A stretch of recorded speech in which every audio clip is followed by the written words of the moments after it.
Welcome to तुमसे तुम तक। आज की कहानी शुरू होती है एक ऐसे दिल से जो बेचैन है। आर्य पिछले कुछ दिनों से बहुत अलग सा महसूस कर रहा था। उसे लग रहा था कि मीरा कुछ छुपा रही है।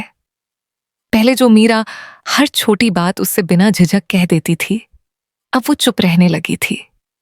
उसकी आंखों में पहले जैसी चमक कम दिखने लगी थी और बातों में एक अजीब सी रुकावट आ गई थी।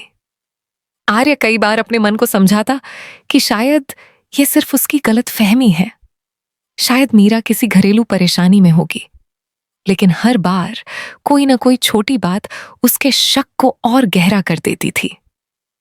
जब भी आर्य मीरा से कुछ पूछता, वो जल्दी से बात बदल देती। कभी मोबाइल छिपाकर रखती, कभी अचानक कमरे से बाहर चली जाती।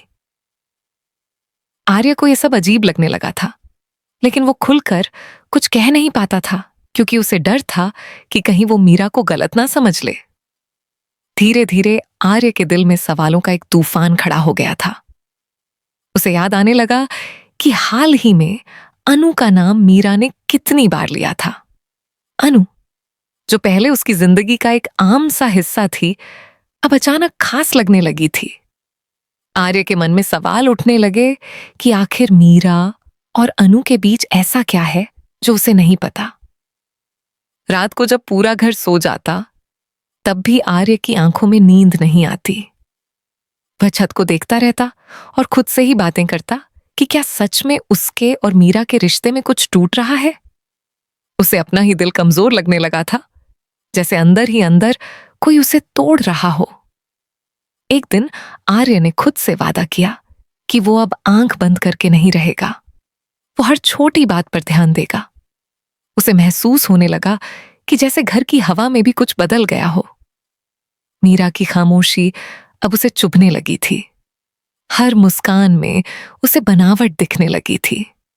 उसके मन में एक डर बैठ गया था कि कहीं वो सच को जानकर टूट ना जाए, लेकिन फिर भी उसका दिल सच जानने के लिए तड़पने लगा। इस तरह उसके दिल में शक और डर का एक अजीब सा संगम बनने लगा और कहानी एक ऐसे मोड़ पर पहुंच गई जहां आर्य ने मन ही मन फैसला कर लिया कि अब वो हर हाल में सच जानकर ही रहेगा, चाहे उसे कितना भी दर्द क्यों ना हो। आर्य की नींद अब पूरी तरह से गायब हो चुकी थी। उसका मन हर पल इसी सोच में डूबा रहता कि आखिर मीरा उससे क्या छुपा रही है। एक रात अचानक उसके दिमाग में एक ख्याल आया कि क्यों ना घर के सीसीटीवी की रिकॉर्डिंग देखी जाए।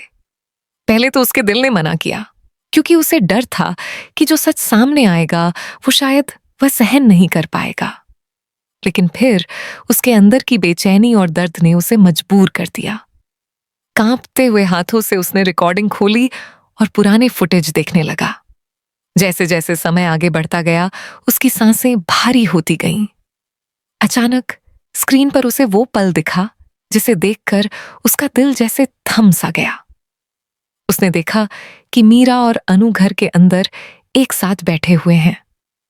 दोनों के चेहरे पर अजीब सी घबराहट थी और उनकी बातें बहुत धीमी आवाज में हो रही थीं। आर्य को समझ नहीं आ रहा था कि वो गुस्सा करे या खुद को संभाले। उसका दिल जोर जोर से धड़कने लगा। उसे लगने लगा कि जिसे वो हर रोज अपना सब कुछ समझता था, वो उसी से एक बहुत बड़ा सच छुपा रही थी। धीरे धीरे फुटेज में छोटी छोटी बातें साफ होती गईं। उसे महसूस होने लगा कि ये सब कोई आम बात नहीं थी। उसके दिल में एक अजीब सा खालीपन भरने लगा। वो अपने आप से सवाल करने लगा कि क्या वो इतना बुरा था, या फिर उस पर भरोसा करना उसकी सबसे बड़ी गलती थी। आंखों में नमी आ गई, लेकिन वो रो भी नहीं पा रहा था। उसके अंदर गुस्सा, दर्द और टूटने की भावना एक साथ उभर रही थी। अब आर्य को लगने लगा था कि उसे मीरा का सच समझ में आने लगा है। उसके मन में कई अधूरे सवाल थे, कई टूटे हुए सपने थे। लेकिन अब उसके दिल में एक ही बात बैठ गई थी कि वो इस सच से भागेगा नहीं। उसने मन ही मन तय कर लिया कि वो मीरा से सीधे बात करेगा। वो उससे हर सवाल पूछेगा, हर झूठ का जवाब मांगेगा। उसकी जिंदगी अब उस मोड़ पर आ चुकी थी जहां पीछे लौटना मुश्किल था और आगे बढ़ना जरूरी था। इस तरह आर्य के दिल ने खुद को मजबूत किया और वो सच का सामना करने के लिए तैयार हो गया।